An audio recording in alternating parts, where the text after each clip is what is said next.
ꯌꯥꯝꯅ ꯆꯥꯎꯕ ꯌꯨꯝꯖꯥꯎ ꯑꯃꯒꯤ ꯃꯅꯨꯡꯗ ꯃꯁꯛ ꯃꯇꯧ ꯌꯥꯝꯅ ꯐꯖꯕꯤ, ꯃꯁꯝꯅ ꯀꯣꯝꯂꯥ ꯃꯆꯨ ꯑꯣꯏꯕꯤ, ꯐꯤꯕꯝ ꯃꯨꯔꯇꯤ ꯌꯥꯝꯅ ꯐꯖꯕꯤ, ꯑꯋꯥꯠꯄ ꯂꯩꯇ꯭ꯔꯕꯤ ꯅꯨꯄꯤ ꯑꯃꯅ ꯃꯉꯥꯜꯁꯨ ꯐꯖꯅ ꯐꯪꯗꯕ ꯌꯨꯝ ꯑꯗꯨꯗ ꯌꯥꯝꯅ ꯄꯥꯈꯠꯅ ꯀꯔꯤꯅꯣ ꯈꯪꯗꯕ ꯄꯣꯠꯁꯛ ꯈꯔ ꯊꯤꯔꯝꯃꯤ꯫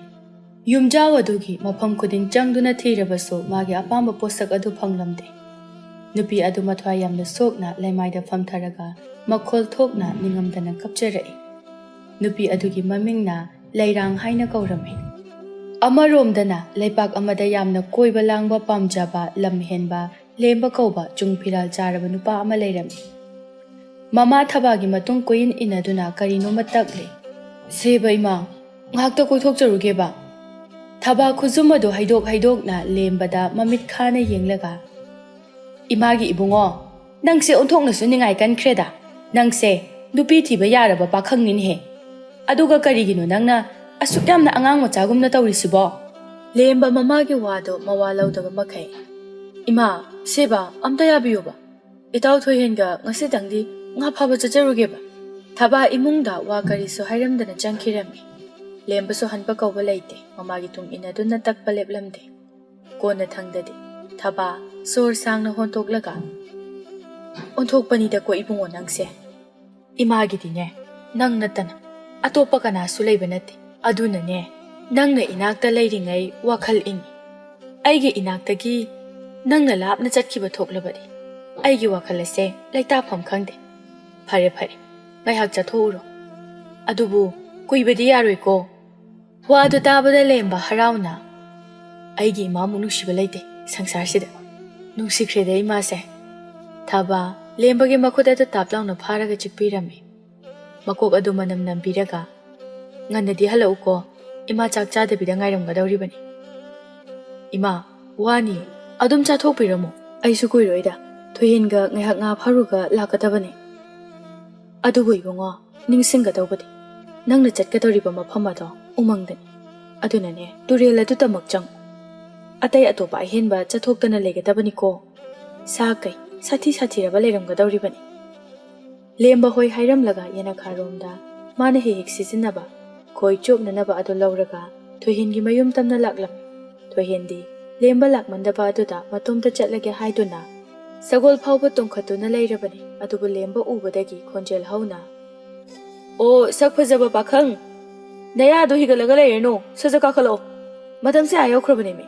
ꯂꯦꯝꯕ ꯊꯨꯅ ꯌꯥꯡꯅ ꯆꯦꯜꯂꯛꯇꯨꯅ ꯊꯣꯏꯍꯦꯟꯒꯤ ꯁꯒꯣꯜꯗ ꯇꯣꯡꯈꯠꯂꯝꯃꯤ꯫ ꯋꯥꯔꯗꯨꯅ ꯁꯣꯔ ꯊꯕꯦꯠ ꯍꯣꯜꯂꯝꯃꯤ꯫ ꯃꯈꯣꯜ ꯑꯗꯨ ꯇꯥꯕꯗ ꯊꯣꯏꯍꯦꯟꯅ ꯁꯨꯒꯠꯇꯨꯅ, "ꯑꯁ ꯏꯇꯥꯎ, ꯀꯔꯤꯅꯣ ꯁꯣꯔꯗꯨꯕꯨ ꯈꯔ ꯇꯞꯅ ꯍꯣꯟꯕ ꯌꯥꯗ꯭ꯔꯣ? ꯃꯤ ꯅꯥꯀꯣꯡ ꯃꯌꯥꯁꯤꯗ ꯚꯨꯠꯅ ꯍꯣꯟꯕ ꯌꯣꯡ ꯃꯥꯟꯈꯩ"꯫ "ꯍꯣ ꯌꯥꯗꯇꯧꯔꯤꯅꯦ, ꯌꯨꯝꯗꯒꯤ ꯅꯪꯅꯅꯕ ꯆꯦꯟꯖꯔꯛꯂꯤꯕꯅꯤ꯫ ꯅꯇꯨꯗꯨꯅ ꯁꯣꯔ ꯐꯨꯏꯅ ꯍꯣꯟꯒꯦꯔꯥ ꯆꯥꯎꯅ ꯍꯣꯟꯒꯦꯔꯥ, ꯃꯥ ꯑꯣꯏꯔꯗꯤ ꯀꯩꯝ ꯍꯥꯏꯔꯣꯏꯅꯦ ꯅꯪ"꯫ ꯋꯥꯗꯨ ꯇꯥꯕꯗ ꯊꯣꯏꯍꯦꯟ ꯃꯃꯣꯟ ꯅꯣꯛꯂꯒ, "ꯑꯗꯨꯅꯕꯨ ꯏꯇꯨ ꯍꯥꯏꯔꯦꯗꯅ, ꯃꯥꯒꯤ ꯐꯅꯦꯛ ꯐꯥꯎꯕ ꯁꯨꯕꯤꯔꯒꯦ ꯁꯤꯗ ꯂꯩꯔꯕꯅꯤ ꯑꯩꯗꯤ"꯫ ꯂꯦꯝꯕ ꯊꯣꯏꯍꯦꯟꯒꯤ ꯃꯀꯣꯛ ꯑꯗꯨꯗ ꯀꯛꯁꯤ ꯍꯠꯂꯒ, "ꯇꯧꯒꯗꯧꯕ ꯃꯥꯜꯂꯦ ꯑꯗꯥ ꯃꯣꯔꯥ ꯅꯪꯁꯦ"꯫ ꯑꯁꯨꯝꯅ ꯋꯥꯔꯤ ꯁꯥꯟꯅꯗꯨꯅ ꯂꯥꯛꯄꯅ ꯆꯠꯁꯦ ꯍꯥꯏꯅꯔꯤꯕ ꯎꯃꯪ ꯑꯗꯨ ꯌꯧꯔꯝꯃꯤ꯫ ꯁꯒꯣꯜꯗꯒꯤ ꯀꯨꯝꯊꯔꯛꯂꯒ ꯃꯐꯝ ꯑꯗꯨꯒꯤ ꯐꯖꯕꯗꯨ ꯉꯥꯏꯍꯥꯛ ꯌꯦꯡꯖꯔꯝꯃꯤ꯫ ꯊꯣꯏꯍꯦꯟ ꯃꯥꯒꯤ ꯁꯒꯣꯜ ꯑꯗꯨ ꯃꯐꯝ ꯆꯥꯕ ꯑꯃ ꯌꯦꯡꯂꯒ ꯁꯖꯤꯛ ꯄꯤꯖꯗꯨꯅ ꯊꯅꯝꯂꯒ ꯉꯥ ꯐꯥꯅꯅꯕ ꯍꯥꯏꯗꯨꯅ ꯇꯨꯔꯦꯜ ꯑꯗꯨ ꯇꯝꯅ ꯃꯈꯣꯏ ꯑꯅꯤ ꯑꯗꯨ ꯂꯥꯛꯂꯝꯃꯤ꯫ "ꯏꯇꯥꯎ, ꯃꯐꯝꯁꯦ ꯑꯩꯗꯤ ꯑꯍꯥꯟꯕ ꯂꯥꯛꯄꯒꯤꯔꯗꯤ ꯈꯪꯗꯦ, ꯌꯥꯝ ꯐꯖꯩꯕꯣ꯫ ꯃꯁꯤꯗ ꯆꯥꯛꯀ ꯆꯥꯔꯗꯤ ꯌꯥꯝꯅ ꯍꯥꯎꯒꯗꯧꯕꯗꯨ ꯃꯥꯜꯂꯤ꯫ ꯑꯗꯨ ꯑꯣꯏꯔꯒꯅ ꯍꯌꯦꯡꯒꯤ ꯆꯥꯛꯇꯣ ꯐꯖꯅ ꯊꯣꯡꯗꯣꯛꯂꯒ ꯄꯨꯔꯒ ꯆꯥꯔ ꯂꯣꯏꯔꯦ ꯀꯩꯅꯣ ꯁꯤꯗ"꯫ ꯂꯦꯝꯕ ꯍꯔꯥꯎꯅ, "ꯎꯁ, ꯃꯁꯤ ꯇꯨꯔꯦꯜꯁꯤꯗꯤ ꯉꯥ ꯌꯥꯝ ꯂꯩ ꯃꯥꯜꯂꯦ, ꯈꯣꯏꯁꯦ ꯊꯥꯗꯕꯗ ꯉꯥꯏꯔꯤ ꯌꯦꯡꯉꯨ, ꯇꯨ ꯐꯖꯔꯕ ꯁꯅꯥ ꯃꯆꯨꯒꯤ ꯉꯥꯖꯥꯎ ꯑꯃꯗꯤ ꯐꯥꯔꯦꯍꯦ꯫ ꯑꯌꯥ, ꯑꯁ, ꯑꯩꯗꯤ ꯑꯗꯨꯗ ꯈꯪꯗꯦꯍꯦ, ꯑꯩꯈꯣꯏ ꯊꯣꯏꯒꯤ ꯉꯥ ꯈꯔ ꯉꯧꯔꯒ ꯆꯥꯖꯅꯕ ꯈꯔ ꯌꯥꯝꯅ ꯐꯥꯗꯕ ꯌꯥꯗꯕꯅꯤ"꯫ ꯂꯦꯝꯕ ꯃꯃꯤꯠ ꯑꯗꯨ ꯐꯩꯇꯛ ꯌꯦꯡꯂꯒ, "ꯏꯕꯨꯡꯉꯣ, ꯅꯪꯁꯦ ꯌꯥꯝ ꯍꯩꯅꯔꯛꯇ꯭ꯔꯦꯕꯣ, ꯅꯨꯄꯤꯗ ꯇꯧ ꯂꯩ, ꯅꯃꯥ ꯅꯄꯥꯒꯗꯣ ꯄꯤꯖꯕ ꯂꯥꯏꯔꯤ, ꯅꯪꯅꯦ ꯅꯪꯒꯤꯗꯣ ꯍꯥꯟꯅ ꯑꯗꯨꯝ ꯄꯤꯖꯧꯀꯣ"꯫ ꯑꯅꯤꯗꯣ ꯋꯥꯊꯤ ꯉꯥꯡꯅꯗꯨꯅ ꯉꯥ ꯑꯗꯨ ꯍꯔꯥꯎꯅ ꯐꯥꯔꯝꯃꯤ꯫ ꯁꯣꯝꯗꯅ ꯂꯩꯔꯥꯡ ꯑꯗꯨ ꯃꯄꯨꯛ ꯑꯗꯨ ꯄꯥꯏꯔꯒ ꯈꯪꯉꯝꯗꯕ ꯃꯩꯆꯥꯛ ꯑꯃ ꯈꯥꯡꯂꯗꯨꯅ ꯃꯈꯣꯜ ꯊꯣꯛꯅ ꯀꯞꯄ ꯍꯧꯔꯛꯂꯝꯃꯤ꯫ ꯈꯣꯟꯖꯦꯜ ꯑꯗꯨ ꯃꯈꯣꯜ ꯍꯧꯃꯟꯈꯤꯕꯅ ꯁꯣꯝꯗ ꯉꯥ ꯐꯥꯗꯨꯅ ꯂꯩꯔꯤꯕ ꯊꯣꯏꯍꯦꯟ ꯑꯃꯗꯤ ꯂꯦꯝꯕꯅ ꯇꯥꯔꯔꯤ꯫ ꯊꯣꯏꯍꯦꯟꯗꯨ ꯇꯨ ꯈ꯭ꯌꯥꯎ ꯆꯣꯡꯂꯝꯃꯤ꯫ ꯐꯝꯂꯝꯕꯗꯒꯤ ꯐꯨꯛ ꯍꯧꯒꯠꯇꯨꯅ, "ꯏꯇꯥꯎ, Nang khonjelse tabra lemba mami sami oinadi tai adubu mayek sengna tadabana maram oiraga akoiba aduda mana thangjilaga itaw aidi phajana tadebo nangi wakhal oiramgani da thoyendi kharaga kiganbaga makalabado thak thak niglaga itaw aidi kizabana lori butla kaino habisu nate khokapse bunupi amale law chalo reseba yam kuina leba kizareba wase haiduna lembagi makhut adubu chingduna chatlase haina purami Haima, masidi pura kaino manine. Ani adodamak sagol thauduna chatkre. Adubo, lembade chingnana maninglomda onthokduna ngaihang munna yenglami. Mayum yorabada lemba isaiga nganggangduna changlaklami. Thaba, mangolda fanek mayek naiba mapal tuduna lairambani. Machanupa halakpadu ubada harauraduna. Halaklabro, ngayamna laktabrane ngatana halaklabade. Lemba Nupina kapagi khonjal tai hairuragade mamana mathang chatke hairubada yaraklaroi haiba khangladuna asengbo wafam adu losilaga thoyendo chakla mamena ngahak pharamaga yumda dum halaba as ima mafamdo lairi pakum yam phase turela duda nga kayam lege haiba bune aigi khoise hek thadabada ngai nga jaw me hekta laglakpai wani se tu yengu wase hairaduna tungoldagi ahanba pharakhiba nga adu lawthoktuna yenghalami thaba momon noglaga as onthokna phajakhre da ibungo sidia sidi mine yam pamnarani bo aine kaithelda puraga yonthorage lembana nga du sat laklaga ngasai dagi na chana ahanba oina nga phajabane ba aduna ne macha sina yonthose khara chowa sina amana yai thoga thamse aduga amana ne numidang thongaga mahau thanglase ba aduga ngasidagidi ne ai nungtigi nga phaba chatladoni aduna ne imagi ga thelda yonana ba nga se aina dum phara dawni adugidi ne kasu warunu aina nungtigi pira dawne ba imadi nangbu nungti numit khudingi chathokhanbadi khak pamde lemba mamagi mamai adubu nungsina nanbiraga ima nacha haiba ama leiramlibase hayengwai charuklaba matamda mama mapa singbu ningthijana ngaksin binaba natro aina adum yum asida mapal thoktaba makhai leirade hayeng thabak suba karisu hairaroi imana solaklaba matamda matau karamna aina thakani mipum khudingba macha haibase loina nungsinari ba ngaktani aduba ima nungsi haiduna mapal thokhandaba to tobigano maduna sanglaba matam ase hingbada yamna wagani aisu imana nacha aibu kayagi matik nungsibi luna khanbi haibado ai khangje madu khangna nachasu thabak pangthokjagi imagi mitagi pi tagadaba nungairoidaba thabak amata nacha oiba ihakna thaujaroi ima thaba machagi haisinglaba wafamadu tarabada momon nokjaraga chetna konsinjarami icha chawbagi nungaiba haibado masi oira male ichagi wahai aduna apenba pokjare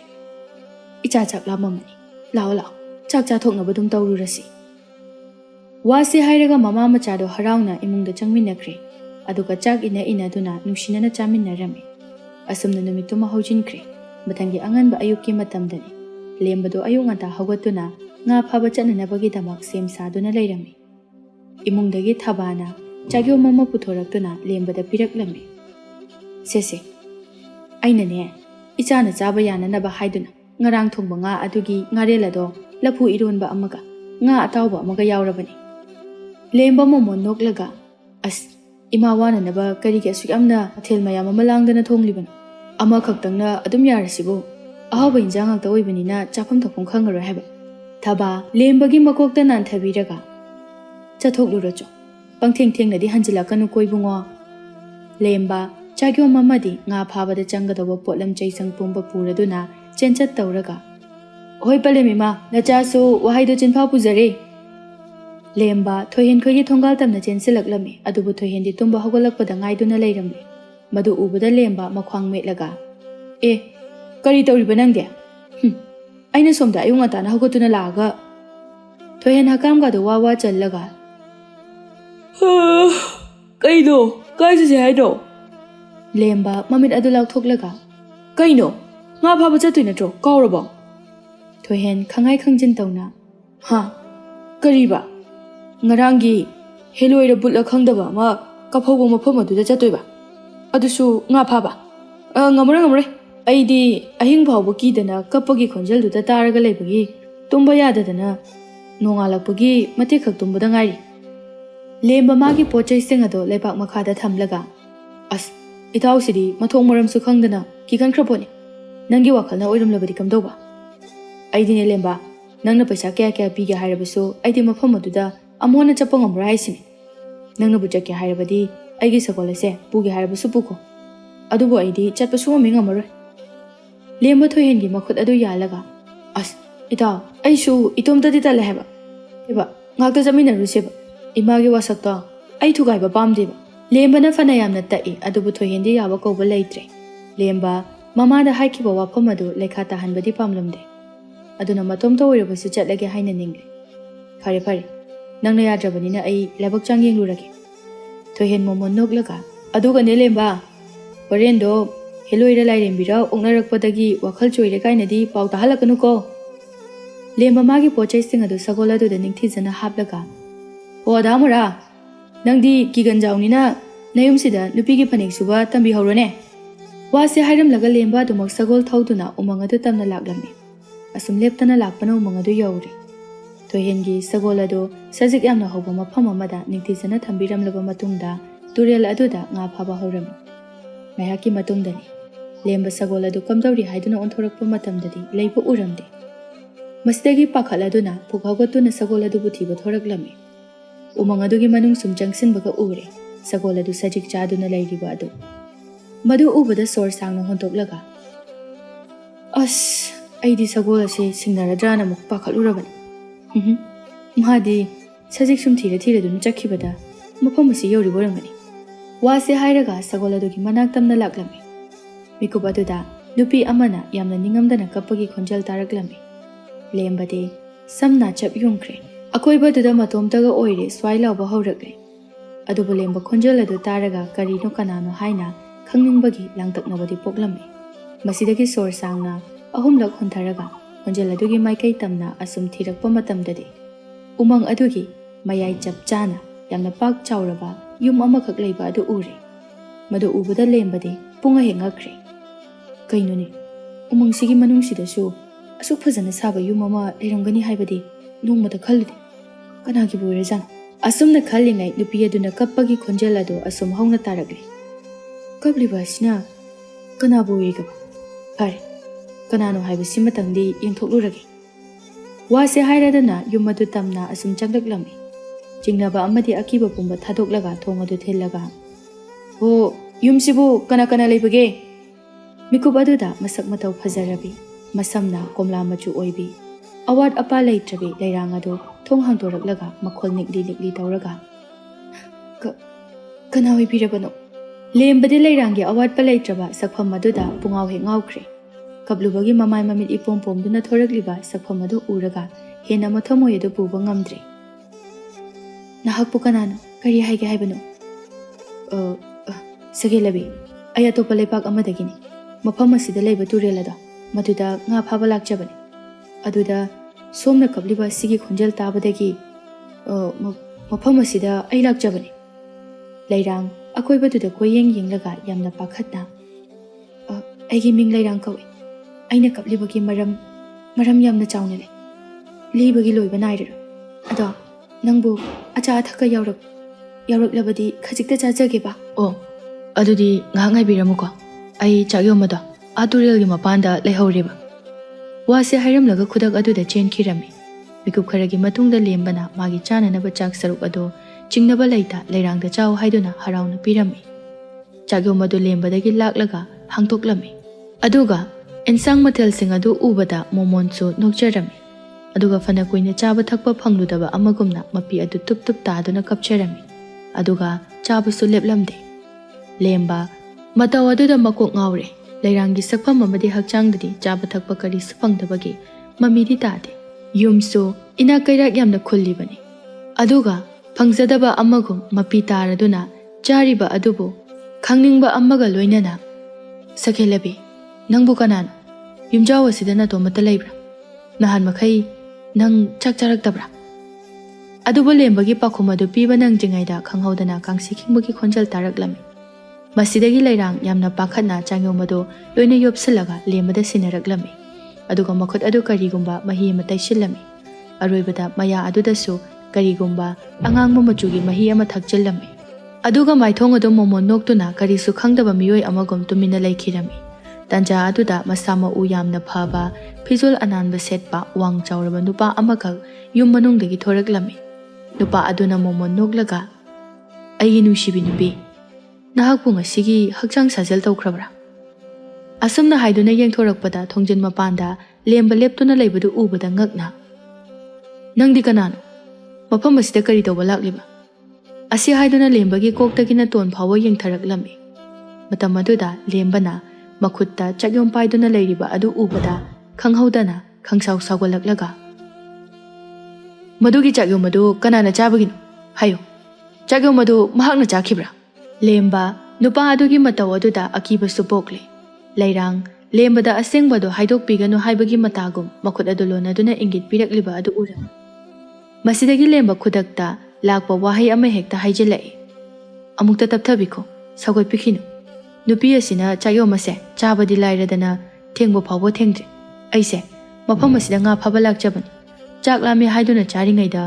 ꯑꯆꯧꯕ ꯀꯩꯖꯥꯎ ꯑꯃꯅ ꯇꯥꯟꯅꯔꯛꯄꯗꯒꯤ ꯀꯤꯗꯨꯅ ꯆꯦꯜꯂꯛꯄꯗ ꯃꯐꯝ ꯑꯁꯤꯗ ꯌꯧꯔꯛꯈꯤꯕꯅꯤ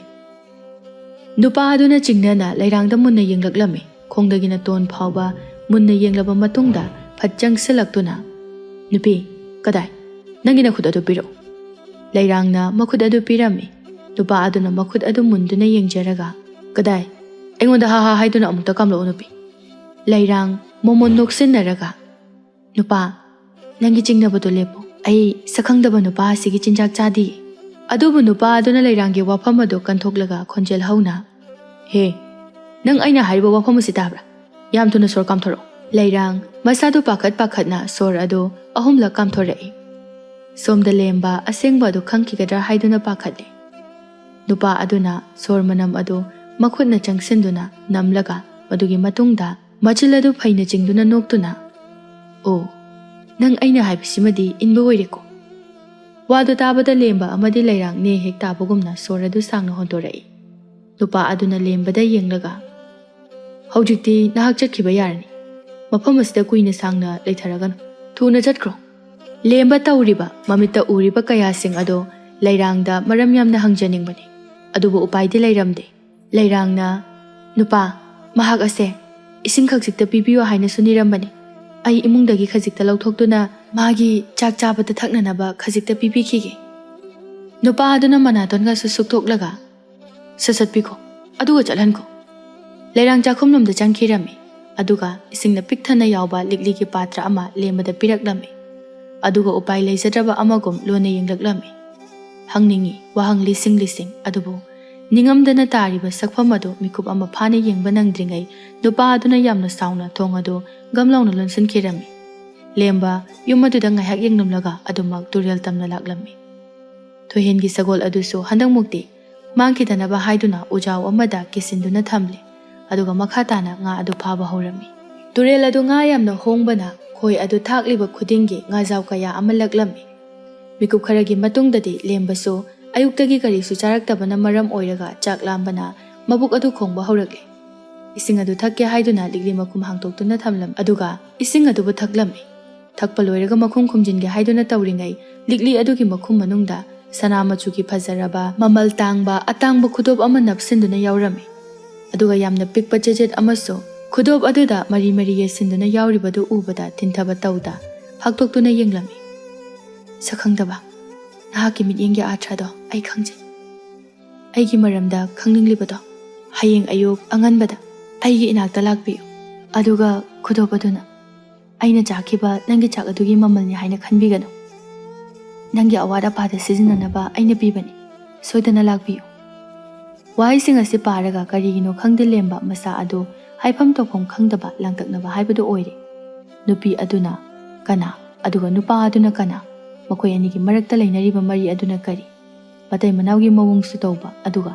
ꯅꯨꯄꯤ ꯑꯗꯨꯅ ꯌꯥꯝꯅ ꯀꯤꯖꯕꯒꯤ ꯁꯛꯐꯝꯁꯤꯡ ꯑꯗꯨ ꯎꯠꯂꯤꯕꯅ ꯀꯔꯤꯒꯤ ꯍꯥꯏꯅ ꯋꯥꯍꯪꯁꯤꯡ ꯑꯁꯤ ꯃꯁꯥ ꯃꯇꯣꯝꯇ ꯍꯪꯖꯔꯝꯃꯤ ꯃꯤꯀꯨꯞ ꯈꯔ ꯃꯐꯝ ꯑꯗꯨꯗ ꯉꯥ ꯐꯥꯔꯝꯂꯕ ꯃꯇꯨꯡꯗ ꯂꯦꯝꯕ ꯃꯌꯨꯝꯗ ꯍꯜꯂꯛꯂꯝꯃꯤ ꯃꯃꯥꯅ ꯀꯩꯊꯦꯜꯗ ꯌꯣꯟꯈꯤꯅꯕ ꯉꯥ ꯈꯟꯗꯣꯛꯇꯨꯅꯁꯨ ꯄꯤꯕꯤꯔꯝꯃꯤ, ꯑꯗꯨꯒ ꯃꯇꯥꯎ ꯊꯣꯏꯍꯦꯟꯒꯤꯁꯨ ꯆꯥꯅꯅꯕ ꯍꯥꯏꯗꯨꯅ ꯉꯥ ꯈꯔ ꯊꯤꯟꯕꯤꯔꯝꯃꯤ꯫ ꯅꯨꯃꯤꯠ ꯑꯗꯨꯃ ꯂꯦꯝꯕ ꯍꯌꯦꯡꯒꯤ ꯃꯇꯝ ꯉꯥꯏꯕꯗ ꯌꯥꯝꯅ ꯋꯥꯕ ꯍꯥꯏꯕꯗꯨ ꯑꯣꯏꯔꯦ꯫ ꯑꯍꯤꯡꯒꯗꯨ ꯇꯨꯝꯂꯤꯕ꯭ꯔꯥ ꯇꯨꯝꯗ꯭ꯔꯤꯕ꯭ꯔꯥ ꯋꯥꯈꯜ ꯑꯃ ꯇꯥꯗ꯭ꯔꯦ꯫ ꯑꯍꯤꯡ ꯃꯌꯥꯏ ꯆꯜꯂꯛꯄ ꯑꯗꯨꯋꯥꯏꯗ ꯇꯨꯝꯕ ꯌꯥꯗ꯭ꯔꯗꯨꯅ ꯐꯨꯛ ꯍꯧꯒꯠꯂꯒ ꯂꯩꯔꯥꯡꯅ ꯄꯤꯔꯛꯈꯤꯕ ꯂꯤꯛꯂꯤ ꯑꯗꯨ ꯊꯥꯡꯒꯠꯇꯨꯅ ꯌꯦꯡꯂꯒ, "ꯅꯍꯥꯛꯄꯨ ꯀꯅꯥꯅꯣ? ꯑꯩꯅ ꯅꯪꯒꯤ ꯃꯔꯝꯗ ꯑꯁꯨꯛ ꯌꯥꯝꯅ ꯈꯪꯅꯤꯡꯂꯤꯕ ꯂꯥꯡꯇꯛꯅꯔꯤꯕ ꯑꯁꯤꯅ ꯀꯔꯤꯒꯤꯅꯣ? ꯑꯩꯗꯤ ꯅꯪꯕꯨ ꯎꯖꯕ ꯃꯤꯀꯨꯞ ꯑꯗꯨꯗ ꯑꯩꯒꯤ ꯊꯃꯣꯏ ꯐꯨꯛꯇꯨꯅ ꯅꯪꯅ ꯄꯨꯕꯤꯈꯤ꯫ ꯑꯗꯨꯕꯨ ꯃꯗꯨꯒꯤ ꯃꯇꯨꯡꯗ ꯅꯪꯗꯤ ꯃꯤꯒꯤ ꯑꯣꯏꯈ꯭ꯔꯕꯤ ꯃꯧꯒꯤ ꯁꯤꯡꯗ ꯆꯟꯕꯤ ꯑꯃ ꯑꯣꯏꯔꯝꯂꯦ꯫ ꯑꯗꯨꯕꯨ ꯅꯪꯒꯤ ꯆꯤꯡꯅ ꯁꯛꯐꯝ ꯃꯗꯨꯕꯨꯗꯤ ꯈꯪꯗꯅꯗꯤ ꯑꯩ ꯈꯛꯇꯣꯛꯂꯔꯣꯏ." ꯃꯊꯪꯒꯤ ꯑꯉꯟꯕ ꯑꯌꯨꯛꯀꯤ ꯃꯇꯝꯗꯅꯤ ꯂꯦꯝꯕ ꯆꯠꯀꯗꯕꯒꯤ ꯂꯣꯏꯅ ꯁꯦꯝ ꯁꯥꯔꯤ꯫ ꯂꯩꯔꯥꯡꯅ ꯆꯥꯅꯅꯕ ꯍꯥꯏꯗꯨꯅ ꯃꯥꯅ ꯑꯣꯏꯅ ꯑꯍꯥꯎ ꯑꯍꯥꯎꯕ ꯃꯊꯦꯜ ꯂꯨꯀꯣꯏꯁꯤꯡ ꯁꯦꯝꯗꯨꯅ ꯆꯥꯏꯒꯝ ꯑꯗꯨ ꯌꯣꯝꯂꯝꯃꯤ꯫ ꯃꯃꯥꯗ ꯆꯠꯂꯨꯈꯤꯒꯦ ꯍꯥꯏꯔꯝꯂꯒ ꯊꯣꯏꯍꯦꯟꯒꯤ ꯁꯒꯣꯜ ꯑꯗꯨꯕꯨ ꯋꯥꯏꯗꯨꯅ ꯎꯃꯪ ꯑꯗꯨ ꯇꯝꯅ ꯂꯥꯛꯂꯝꯃꯤ꯫ ꯃꯤꯀꯨꯞ ꯈꯔꯒꯤ ꯃꯇꯨꯡ ꯌꯧꯔꯕꯗ ꯁꯒꯣꯜ ꯑꯗꯨ ꯅꯤꯡꯊꯤꯖꯅ ꯄꯨꯟꯁꯤꯟꯗꯨꯅ ꯊꯝꯂꯕ ꯃꯇꯨꯡꯗ ꯂꯦꯝꯕ ꯂꯩꯔꯥꯡꯒꯤ ꯌꯨꯝ ꯇꯝꯅ ꯂꯥꯛꯂꯝꯃꯤ꯫ ꯁꯣꯝꯗꯅ ꯂꯩꯔꯥꯡ ꯑꯗꯨ ꯏꯔꯨꯖꯗꯨꯅ ꯅꯤꯡꯊꯤꯖꯅ ꯀꯦꯔꯕ ꯃꯇꯨꯡꯗ ꯊꯣꯔꯛꯂꯝꯃꯤ꯫ ꯃꯥꯒꯤ ꯅꯨꯄꯥ ꯅꯤꯡꯊꯦꯝꯅ ꯃꯣꯃꯣꯟ ꯅꯣꯛꯂꯒ, "ꯑꯁ, ꯑꯩꯒꯤ ꯅꯨꯄꯤꯁꯦ ꯑꯣꯟꯊꯣꯛꯅ ꯐꯖꯈ꯭ꯔꯦꯗꯀꯣ꯫ ꯑꯋꯥꯠꯄ ꯍꯥꯏꯕꯗꯣ ꯑꯃꯠꯇ ꯍꯦꯛ ꯂꯩꯇꯦ꯫ ꯂꯥꯛꯑꯣ ꯂꯥꯛꯑꯣ, ꯆꯥꯛ ꯆꯥꯔꯁꯤ." ꯋꯥꯁꯦ ꯍꯥꯏꯔꯒ ꯅꯤꯡꯊꯦꯝꯅ ꯄꯨꯈꯝ ꯑꯃꯗ ꯊꯕꯤ ꯇꯦꯛ ꯇꯦꯛ ꯂꯥꯎꯕ ꯑꯍꯨꯝꯒ ꯏꯁꯤꯡ ꯈꯨꯖꯥꯏ ꯑꯃꯒ ꯄꯨꯊꯣꯔꯛꯇꯨꯅ ꯂꯩꯔꯥꯡꯗ ꯄꯤꯔꯛꯂꯝꯃꯤ꯫ ꯂꯩꯔꯥꯡ ꯃꯣꯃꯣꯟ ꯅꯣꯛꯁꯤꯟꯅꯗꯨꯅ ꯊꯕꯤ ꯑꯗꯨ ꯊꯨꯝ ꯅꯝꯂꯒ ꯆꯥꯕ ꯍꯧꯔꯝꯃꯤ꯫ ꯌꯥꯝ ꯋꯥꯅ ꯌꯣꯠꯁꯤꯜꯂꯕ ꯃꯇꯨꯡꯗ ꯏꯁꯤꯡ ꯑꯗꯨ ꯊꯛꯆꯤꯜꯂꯝꯃꯤ꯫ "ꯀꯔꯤ ꯇꯧꯔꯤ? ꯊꯕꯤꯗꯨꯕꯨ ꯍꯥꯎꯇꯕ꯭ꯔꯥ?" "ꯉꯁꯤ ꯉꯔꯥꯡꯁꯦ ꯑꯩ ꯈꯅꯥꯎ ꯈꯤꯇꯪ ꯅꯨꯡꯉꯥꯏꯇꯦ ꯅꯨꯄꯥ, ꯃꯗꯨꯅꯅꯤ." ꯅꯤꯡꯊꯦꯝ ꯂꯩꯔꯥꯡꯕꯨ ꯆꯤꯡꯁꯤꯜꯂꯒ ꯃꯃꯥꯏ ꯃꯆꯥ ꯑꯗꯨꯗ ꯅꯥꯜꯂꯒ, "ꯑꯩꯒꯤ ꯅꯨꯄꯤꯗꯤ ꯃꯔꯝ ꯌꯥꯝꯅ ꯃꯣꯛꯏ꯫ ꯑꯩꯒꯤ ꯅꯨꯄꯤꯗꯒꯤ ꯍꯦꯟꯕ ꯀꯅꯥꯝꯇ ꯂꯩꯇꯦ ꯁꯪꯁꯥꯔꯁꯤꯗ꯫ ꯁꯛꯇ ꯋꯥꯠꯄ ꯂꯩꯇꯦ, ꯁꯕꯥꯟꯁꯨ ꯑꯋꯥꯠꯄ ꯂꯩꯇꯦ꯫ ꯅꯪꯕꯨ ꯐꯖꯅ ꯅꯤꯡꯊꯤꯅ ꯊꯝꯕ ꯍꯥꯏꯕꯁꯦ ꯑꯩꯒꯤ ꯏꯊꯧꯅꯤ꯫ ꯑꯗꯨꯒ ꯅꯪꯅ ꯑꯩꯒꯤ ꯌꯥꯊꯪ ꯉꯥꯛꯇꯨꯅ ꯍꯥꯏꯕ ꯏꯟꯕꯤ ꯑꯩꯒꯤ ꯅꯨꯄꯤ ꯑꯃ ꯑꯣꯏꯒꯗꯧꯕꯅꯤꯀꯣ." "ꯍꯥꯏꯕ ꯏꯟꯗꯅ ꯅꯨꯡꯇꯤꯒꯤ ꯅꯪꯒꯤ ꯋꯥꯍꯩ ꯇꯥꯔꯤꯕ ꯏꯜꯂꯤꯕ ꯃꯌꯥꯝ ꯑꯁꯤꯗꯤ ꯐꯔꯦ ꯐꯔꯦ, ꯑꯩ ꯊꯦꯡꯉꯅꯤ꯫ ꯅꯪꯁꯨ ꯆꯥꯕ ꯊꯛꯄ ꯂꯣꯏꯔꯕꯅꯤನ ꯍꯛꯆꯥꯡ ꯁꯥꯖꯦꯜ ꯑꯗꯨ ꯑꯃꯨꯛ ꯇꯧꯔꯣ꯫ ꯃꯤꯅ ꯍꯦꯜꯍꯟꯕ ꯌꯥꯕ ꯅꯠꯇꯦꯀꯣ." ꯑꯁꯤ ꯍꯥꯏꯗꯨꯅ ꯂꯩꯔꯥꯡꯒꯤ ꯃꯈꯖꯥꯏ ꯑꯗꯨꯕꯨ ꯅꯨꯡꯁꯤꯅ ꯁꯤꯛꯄꯤꯗꯨꯅ ꯁꯒꯣꯜ ꯑꯗꯨ ꯇꯣꯡꯗꯨꯅ ꯃꯍꯥꯛ ꯆꯠꯈꯤꯔꯝꯃꯤ꯫ ꯂꯩꯔꯥꯡ ꯃꯁꯥ ꯑꯗꯨ ꯌꯥꯝꯅ ꯇꯟꯅ ꯍꯛꯆꯥꯡ ꯁꯥꯖꯦꯜ ꯇꯧꯅꯅꯕꯒꯤꯗꯃꯛ ꯐꯤꯗꯥ ꯑꯃ ꯊꯥꯗꯨꯅ ꯆꯣꯡ ꯐꯟꯕ ꯍꯧꯔꯝꯃꯤ꯫ ꯇꯟꯖꯥ ꯑꯗꯨꯗ ꯂꯦꯝꯕꯗꯤ ꯂꯥꯛꯂꯕꯅꯤ, ꯑꯗꯨꯕꯨ ꯂꯩꯔꯥꯡ ꯋꯥꯈꯜ ꯑꯃꯗ ꯇꯥꯎꯗꯨꯅ ꯂꯩꯕꯅ ꯂꯦꯝꯕꯅ ꯀꯧꯕ ꯑꯗꯨ ꯇꯥꯔꯝꯗꯦ꯫ ꯃꯥꯒꯤ ꯊꯣꯛꯄ ꯇꯔꯪ ꯃꯔꯪ ꯑꯃꯗ ꯂꯩꯔꯝꯃꯤ꯫ ꯀꯣꯟꯅ ꯊꯪꯗꯗꯤ ꯊꯣꯡꯅꯥꯎ ꯑꯗꯨ ꯍꯥꯡꯂꯝꯕꯗꯒꯤ ꯂꯦꯝꯕ ꯆꯣꯡꯁꯤꯟꯗꯨꯅ ꯂꯩꯔꯥꯡꯒꯤ ꯇꯨꯡꯒꯤ ꯂꯦꯡꯖꯨꯝ ꯑꯗꯨꯗ ꯄꯥꯏꯔꯛꯂꯝꯃꯤ꯫ ꯂꯩꯔꯥꯡ ꯈꯪꯂꯗꯨꯅ, "ꯀꯅꯥꯅꯣ? ꯑꯣ, ꯅꯪ ꯑꯣꯏꯔꯦ꯫ ꯑꯩꯗꯤ ꯅꯪ ꯂꯥꯛꯑꯔꯣꯏꯗ꯭ꯔꯥ ꯍꯥꯏꯅ ꯋꯥꯔꯨꯔꯕꯅꯤ꯫ ꯁꯤ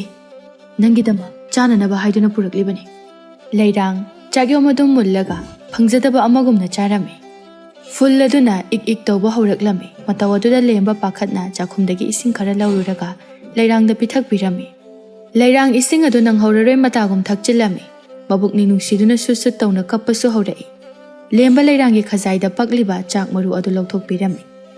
ꯑꯅꯤ ꯑꯗꯨ ꯉꯥꯏꯍꯥꯛꯇꯪꯗꯤ ꯃꯤꯠꯀ ꯆꯥꯟꯅꯗꯨꯅ ꯋꯥ ꯉꯥꯡꯗ ꯇꯨꯃꯤꯟꯅ ꯌꯦꯡꯅꯩ꯫ ꯂꯩꯔꯥꯡ ꯏꯀꯥꯏꯅ ꯃꯃꯥꯏ ꯑꯗꯨ ꯂꯨꯛꯊꯖꯔꯝꯃꯤ꯫ ꯂꯦꯝꯕ ꯃꯈꯅꯥꯎ ꯑꯗꯨ ꯁꯦꯝꯂꯒ, "ꯁꯒꯦꯂꯕꯤ, ꯅꯍꯥꯛ ꯅꯨꯄꯥ ꯑꯗꯨꯒꯤ ꯅꯨꯄꯤ ꯅꯠꯇꯕ꯭ꯔꯥ?" "ꯃꯥꯅꯤ, ꯑꯩꯈꯣꯏ ꯑꯅꯤ ꯂꯨꯍꯣꯡꯕ ꯆꯍꯤ 6 ꯐꯥꯔꯦ." ꯂꯦꯝꯕ ꯆꯤꯡꯅꯅ, "ꯑꯩꯒꯤ ꯆꯤꯡꯅꯕ ꯑꯁꯦ ꯑꯃꯨꯛꯇ ꯀꯣꯛꯍꯟꯕꯤꯌꯨ꯫ ꯅꯈꯣꯏ ꯑꯅꯤꯒꯤ ꯃꯔꯤ ꯑꯁꯤ ꯀꯔꯤꯅꯣ? ꯅꯪꯅ ꯑꯩꯉꯣꯟꯗ ꯆꯜꯂꯤꯕ ꯄꯥꯈꯣꯡ ꯑꯁꯤꯅ ꯀꯔꯤꯅꯣ?" ꯂꯩꯔꯥꯡ ꯆꯥꯔꯝꯂꯤꯕ ꯆꯥꯛ ꯑꯗꯨ ꯇꯣꯛꯂꯒ ꯃꯈꯨꯠ ꯑꯗꯨ ꯁꯦꯡꯅ ꯍꯥꯝꯇꯣꯛꯂꯒ ꯑꯋꯥꯕ ꯑꯃꯒꯤ ꯁꯣꯔ ꯁꯥꯡꯅ ꯍꯣꯟꯇꯣꯛꯂꯛꯂꯝꯃꯤ꯫ "ꯑꯩꯁꯦ ꯄꯥꯈꯪ ꯂꯩꯁꯥꯕꯤ ꯑꯣꯏꯔꯤꯉꯩꯗ ꯊꯃꯣꯏ ꯇꯤꯟꯅꯅ ꯅꯨꯡꯁꯤꯅꯔꯛꯄꯅꯤ꯫ ꯑꯍꯜ ꯃꯁꯦꯜ ꯌꯥꯅꯗꯨꯅ ꯑꯩꯈꯣই ꯑꯅꯤ ꯂꯨꯍꯣꯡꯈꯤ꯫ ꯃꯥꯁꯦ ꯑꯩꯅ ꯈꯪꯕꯗꯗꯤ ꯌꯥꯝꯅ ꯄꯨꯛꯆꯦꯜ ꯆꯥꯎꯕ, ꯂꯟ ꯊꯨꯝ ꯋꯥꯠꯇ ꯄꯥꯗꯕ ꯃꯤꯁꯛꯅꯤ ꯍꯥꯏꯗꯨꯅ ꯈꯟꯈꯤ꯫ ꯑꯩꯕꯨ ꯅꯨꯡꯁꯤꯕꯤꯕ ꯃꯤꯑꯣꯏꯅꯤ ꯍꯥꯏꯗꯨꯅ ꯌꯥꯝꯅ ꯍꯔꯥꯎꯅ मागी तालोय ओइबा अदो अइना याखिबनि अदुगा मादि अइना खलमलिबा अदुगा तायोनबा ओइरमने वासे हाइरगा मागी हौखिबा वारी अदो लेम्बदा लिरकलमि लुहोंगबगी अहिंगदनि लैरांग अनौबी मौगी मिंथोल फंगले हराउना मागी फामुंग अदो लोइसिनजरमि असुमना लैरिङै निंथेम अदो चंगलकलमि लैरांग निंथेमगी होंगतोकनबा खुदै अमा पीरगा से मसी होंगतोकपिरो निंथेम फिजोल अदो होंगतोके हाइदुना लैरांगदा हाइफेतंग मोमोन नोकलमलगा ngasi gi kari insang charaba Leirang momo noglaga Famuba Nangna charambado Aigi saruk uina chazari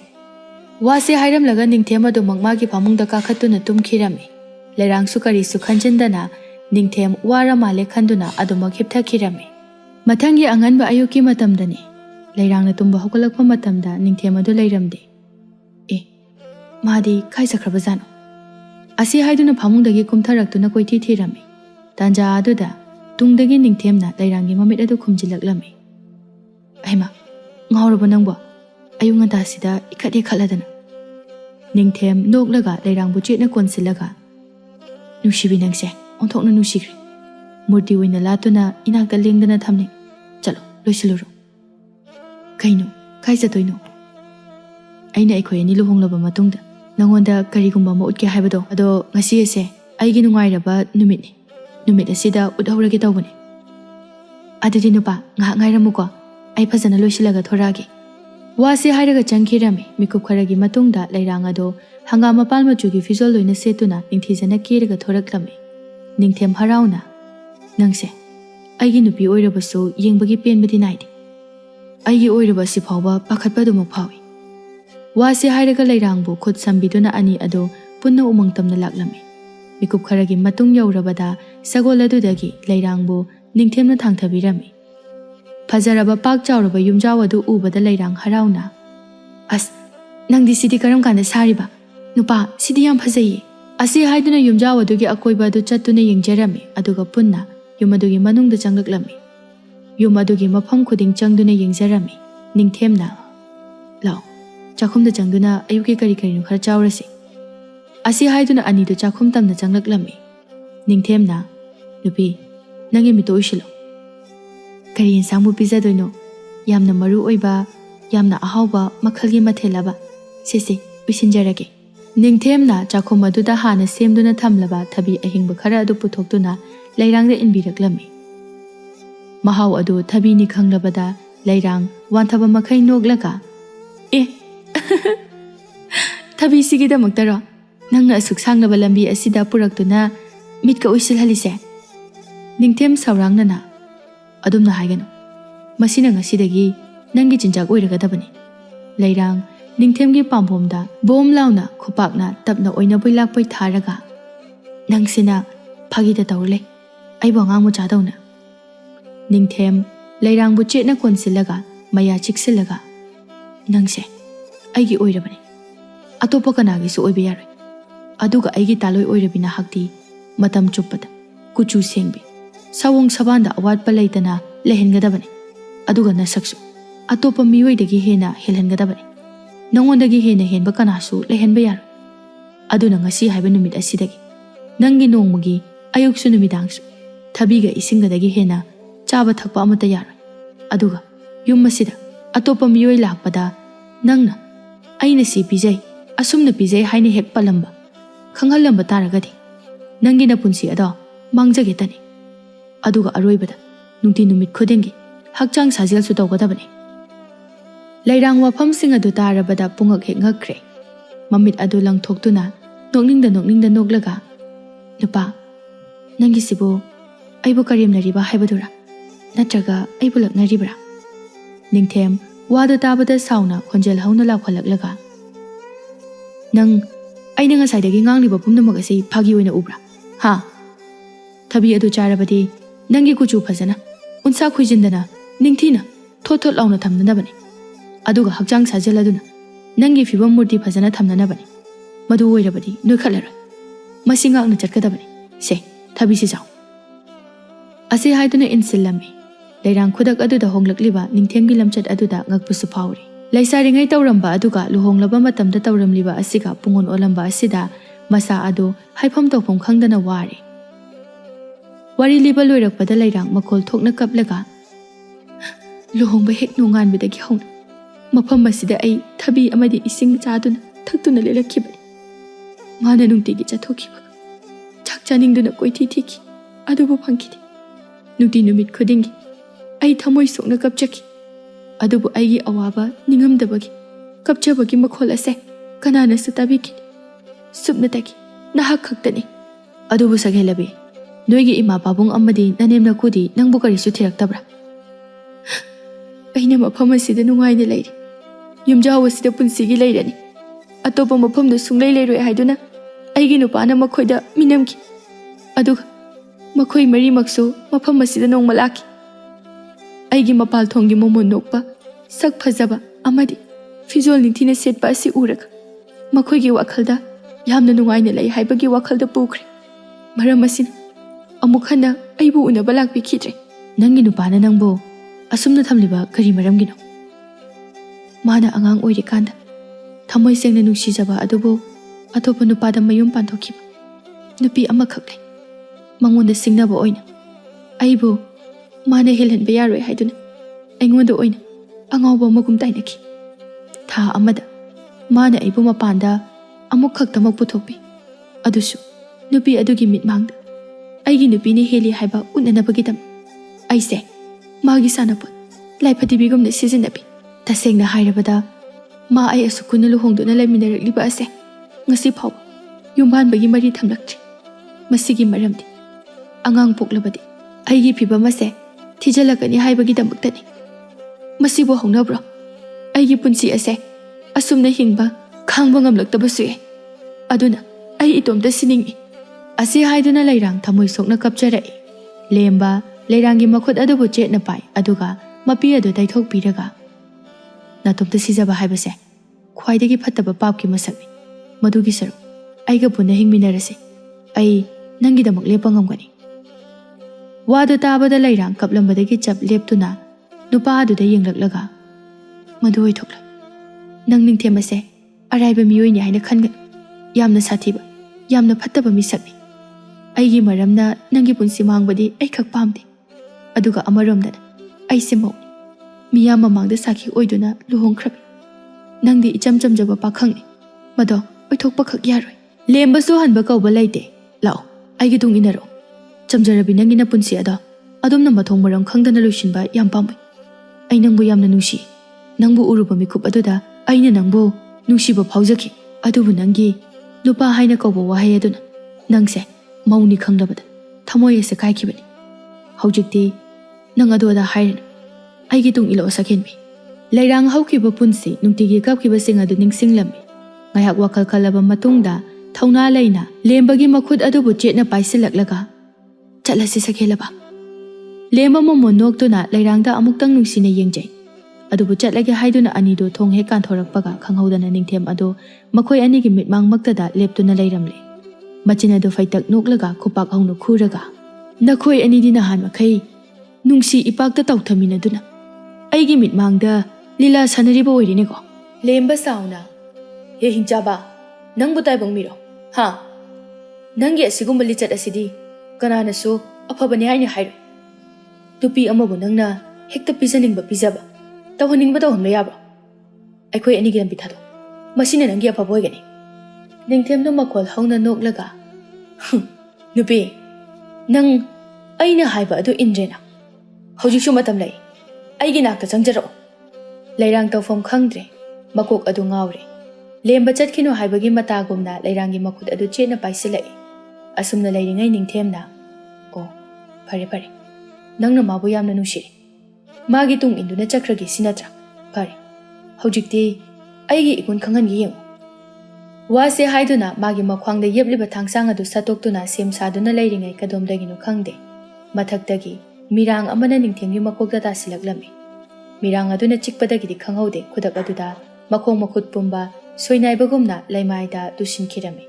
Aduga lairangda yenglamlaga aduma mamit adu usinkre. Mataw aduda anidu chensenduna ningthembu yenglami. Lairang ningthemgi masa adu niklaga nupa kaidawrage se hogolo. Lemba ningthemda chiklamliba mirang adu lawkhalaga munna yenglaga yamna thuna mapantamda langthokhirami. Aduga lairangi lengjumda pairaklaga sakhenbi to mahakhumlaroi mangonda chikliba mirang ase mahu yamna kanma makhal amagi mirang mahak ngasaina thawaiga hakchanga khaidoknaramlagani.